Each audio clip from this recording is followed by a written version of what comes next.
like to give a warm welcome to Charlie Vincent. Charlie is the Head of Industry Engagement with Tourism Northeast, and she's going to speak to us about some initiatives that Tourism Northeast has been running in terms of trying to attract staff to our district, and also a little bit of advice on how you might take a marketing approach to your recruitment. Just one moment, Charlie, and I'll thank you and give you the host function.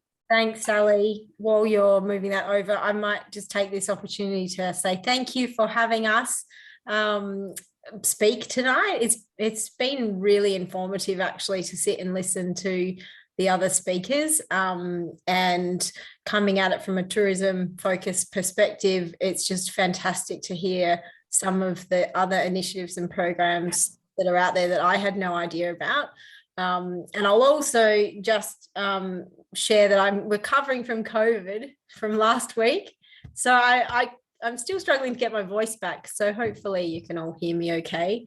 And I wanted to pick up just on Brendan's point, and Bev made the same point, which is your passion, both of you, your passion is coming through so strong in the bigger picture of a real passion for serving a cause and changing lives, whether that's on an individual scale with one particular employee and employer and on a grand scale across the region.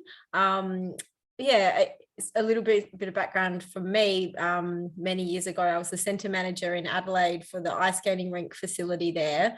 And you're sort of taking me back to that time of bringing in a lot of youth, and we had a program there that was bringing in troubled youth, many coming out of youth centres who, as you said, Bev, I mean, many of those children they'd come from broken environments, they'd left school, and they would come into the centre, and really us as the employer had a real teacher and mentor and sometimes parent role to play, but then the result of the individual employees was just phenomenal. So I just wanted to highlight the points that you've both made, and then I will now get back on task and just share my screen with you.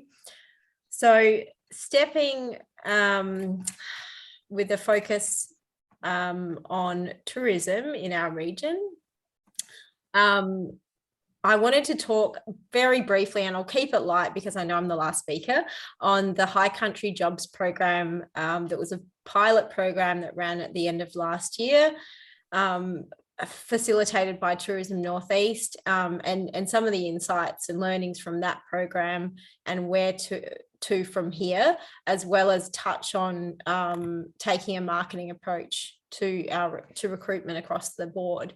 So I wasn't here for the beginning of the session, Sally, but I would like to just acknowledge the traditional owners of the land that we meet on, and I'm coming to you from the Tungarung land here in Bright, and pay my respects to the elders past, present and emerging.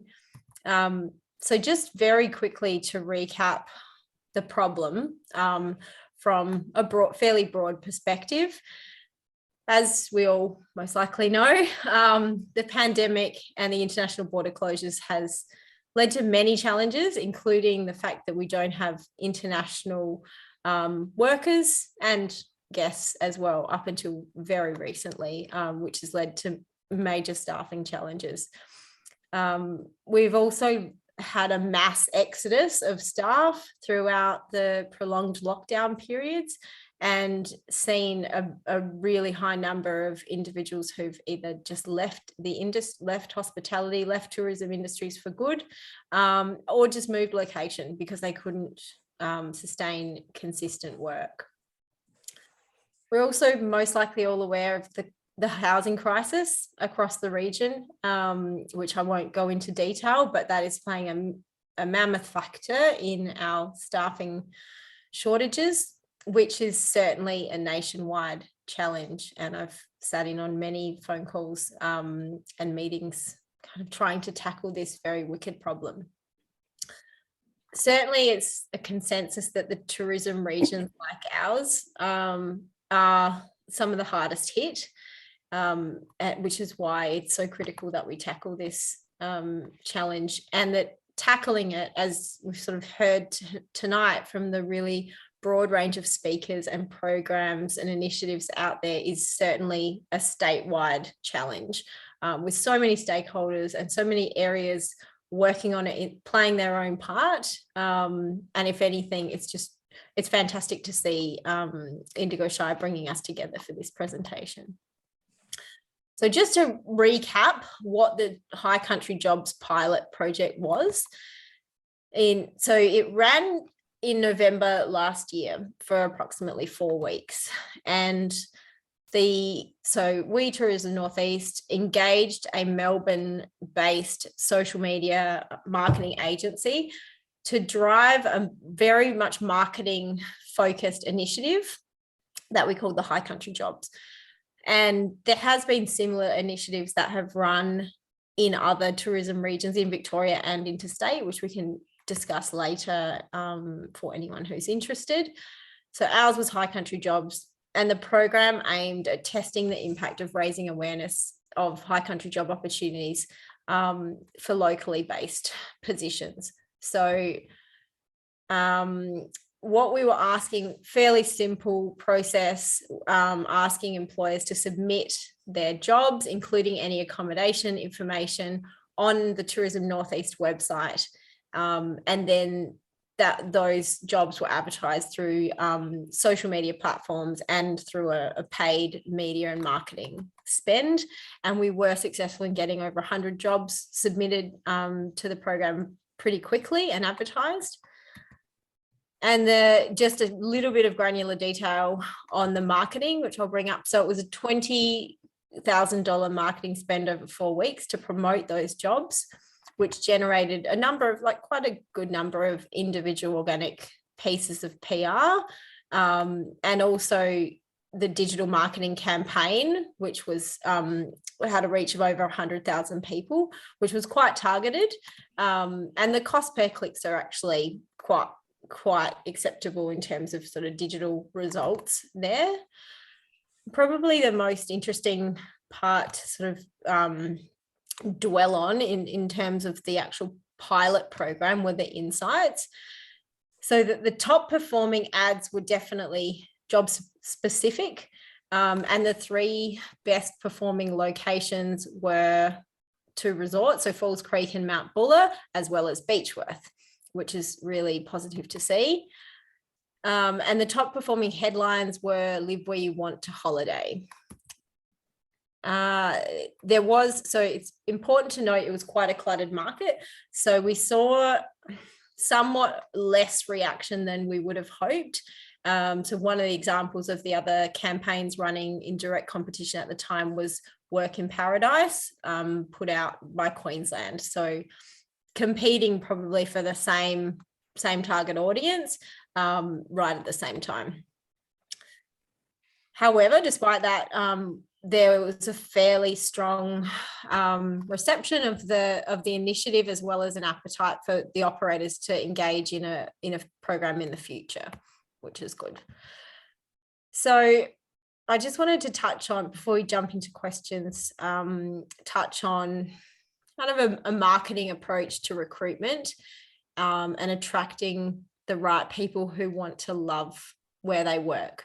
So I've just thrown that in, and if we have time in a minute, I've got a little video to share, and a personal link to share is that my husband and I were desperate to move to the region for 8 years. So we actually came from Adelaide, and we were seeking work, and we were absolutely desperate. And the draw card for us and so many others that I know here who live here and work here now is the lifestyle, is the actual region itself.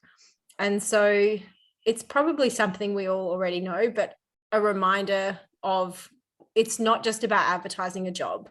It's about selling the lifestyle, and it's about providing that logistical advice and guidance of, discussing housing, discussing lifestyle benefits, and utilizing those elements of the employment offer to market and to recruit. So what does marketing for people look like? So one of the key pieces of research we've just been have shared with us is that seek is not necessarily the answer anymore, especially for a certain younger target market who are looking elsewhere.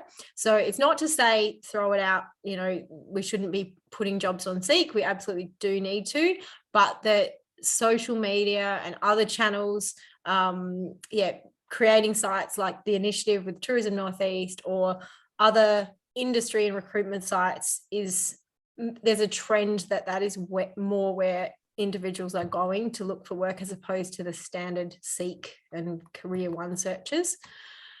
This one we've just discussed, so selling the whole package about the lifestyle benefits and really taking time to think about your specific job. And this was touched on in a number of the presentations earlier tonight, in terms of what is the job in reality, what is it? And inside of that, there's really unique gems of what is on offer. So even like a local example for us, Bogle Horseback Adventures, you know, seeking tour guides, they're essentially seeking people interested in horses who can take very novice or beginner rides through the high country, like a stunning, unique value proposition for a certain target market to attract those right individuals.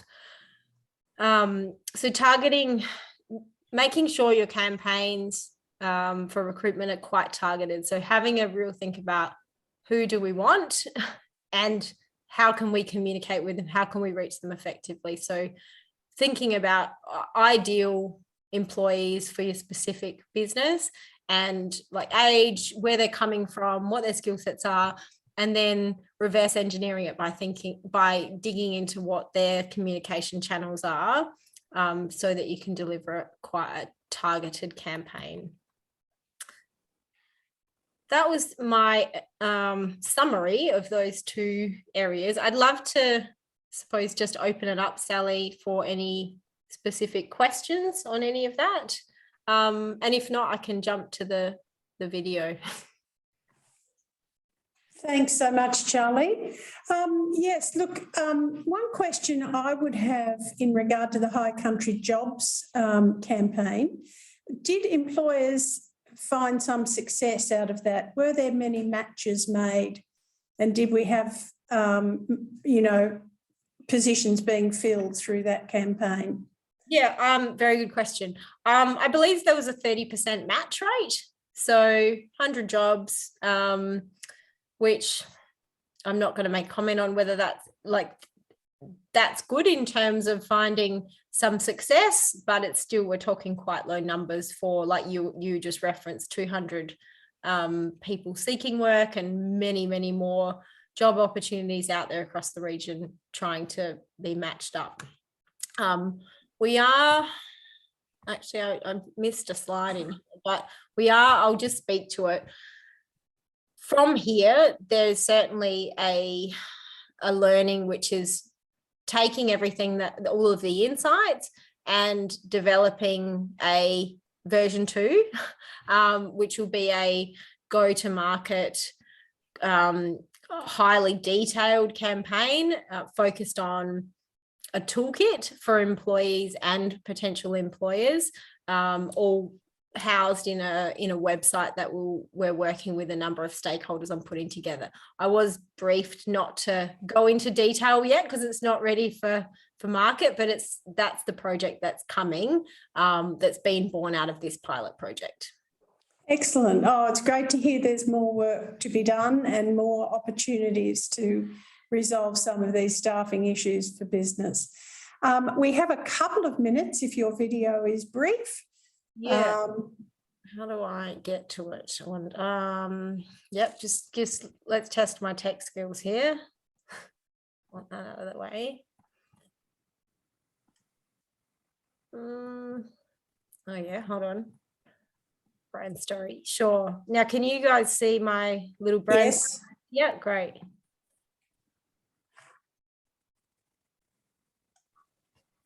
Can you hear? Did you redo?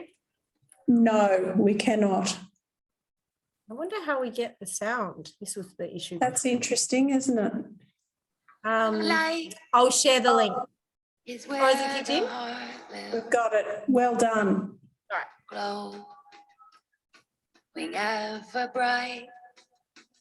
This is a place far away from the everyday, where the mountains rise higher, the air is clearer, and the horizons stretch out in 360-degree opportunity. Let it go and let it in. The more you put in here, the more you'll get out.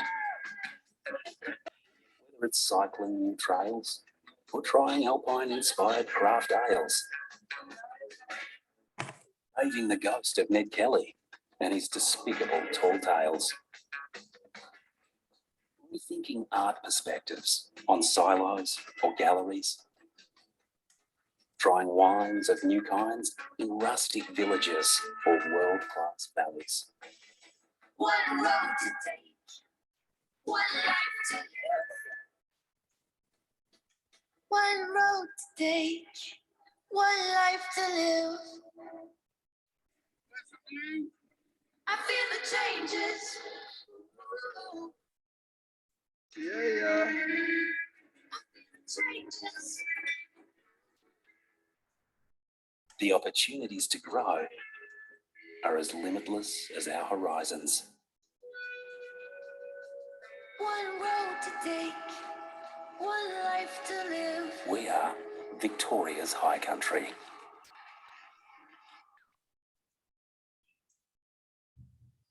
Mountains of opportunity. Yeah, I guess I wanted to share that because I love that video in terms of selling our region and all that it has to offer. You know, I think it's just a spectacular place to live and work. And if we can get that message through, all the better. Thanks so much, Charlie. I really appreciate your efforts tonight and the time you've spent preparing that presentation.